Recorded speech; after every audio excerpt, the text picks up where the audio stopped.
this country now, I guess it's approaching 4 years, and heard so much about the Garifuna culture, and had the opportunity to sample some of that Garifuna culture, but to see that actually living culture here in this village, I really do appreciate that and acknowledge that, and acknowledge the work of it's not lost on us, colleague Lionel and myself, that the leaders of this are mostly women, and ensure the strong leadership therein, and it demonstrates, that we have to support women in those positions. That doesn't take away from the men, but it certainly acknowledges the very strong role that women play. 3, go.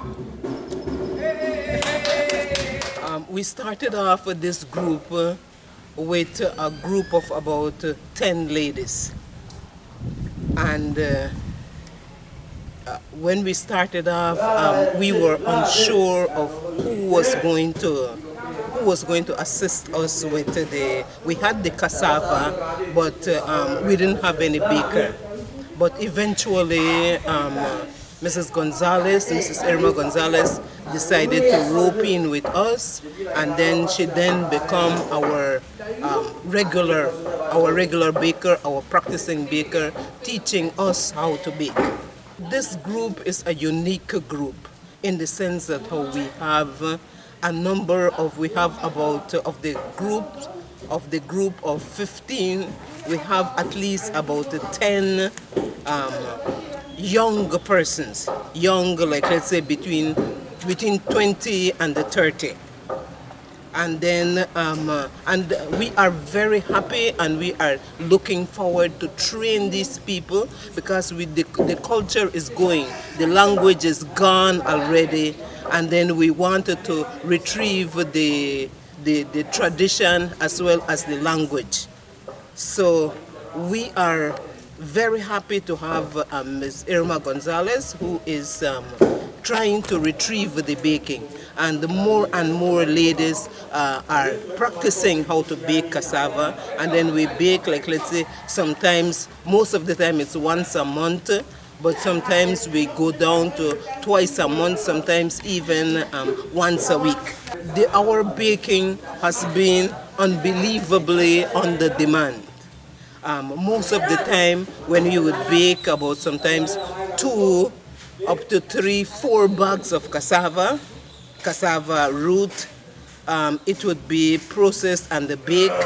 Before the cassava bread before we finish baking, all the cassava breads are engaged already. We have some people who are buying 7 cassava bread here because of the health issues that they are having. The starch that is in cassava is being strained out, so it has minimal starch, and it is very rich. It's very rich with fibers. Very, very rich with fibers, and no salt is added to it, no oil is added to it. Hence, that is what makes it a very good dietary food. We're here today to launch the Luba Ereba Women's Group Cassava House.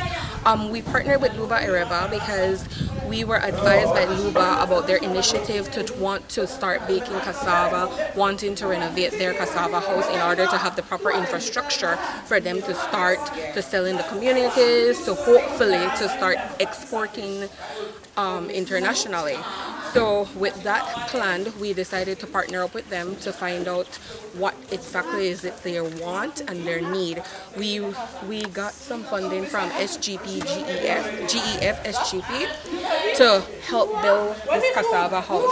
National Garifuna Council is an advocate for women empowerment and to create economic development within our Garifuna communities. So through this project, we were able to empower the women of Barranco and create economic development for this community and for these women to have something to do, productive to do with their time.